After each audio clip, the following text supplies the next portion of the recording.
because last time I did a speech, they didn't record it and I had to do it again. It's recording. My name is Valerie. I'm from San Angelo, so I'm sorry that I intruded, but I had to say to do a speech. So, go back and think about the last time that you went to your favorite place and had your favorite meal.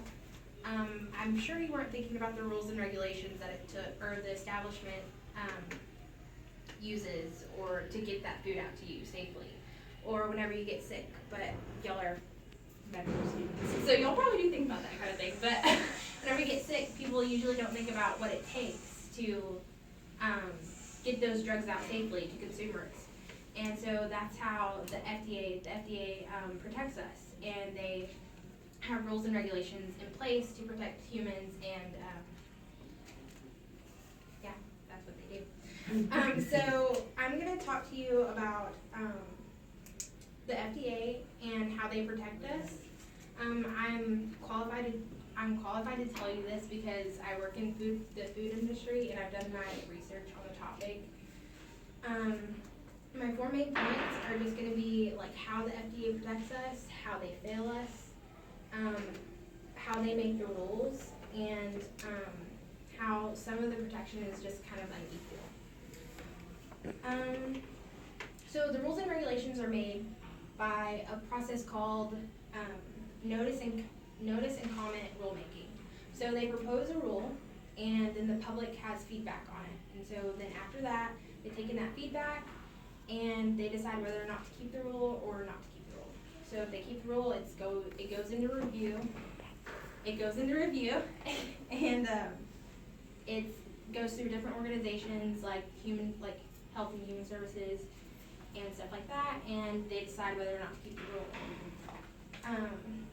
That's all according to the FDA's website. Some examples of the rules and regulations are like food labeling, food packaging, drug packaging, deciding whether or not to keep a certain product like cosmetics or different packaging. Their number one mission is safety. So they protect us in ways like they protect us from diseases, they protect us from counterterrorism, they protect us like distribution to minors. They have rules and regulations for that.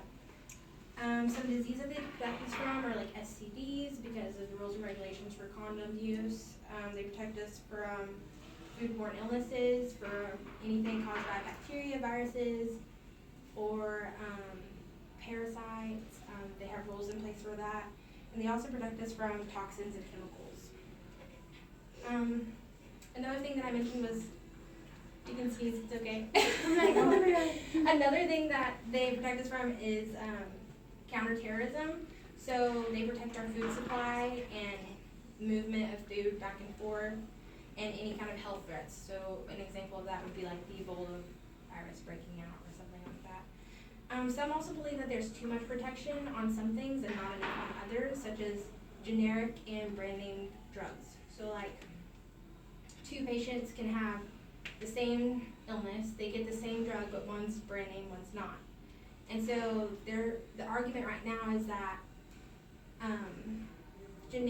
the consumer of the generic drug isn't as protected as the one that took the brand name, because apparently the manufacturers of the generic aren't liable for any injury caused by that drug.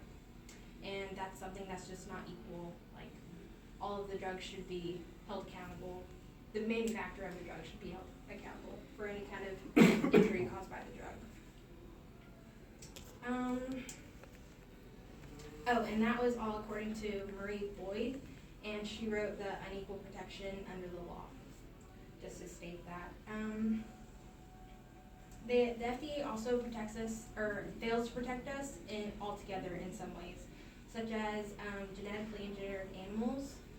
And for an example, there's genetically engineered salmon was introduced, and they kind of wanted to keep it under wraps and didn't really want people to know. And they said that it's pretty much the same as regular fish, and that being genetically engineered doesn't really matter. And some people don't feel that way. They feel like they should have the right to know whether or not it's genetically engineered. And that brings me to the labeling. they kind of refuse to label whether or not something is genetically engineered. And again, consumers feel like things should be labeled whether or not they're genetically engineered. So, I mean, that's pretty much it.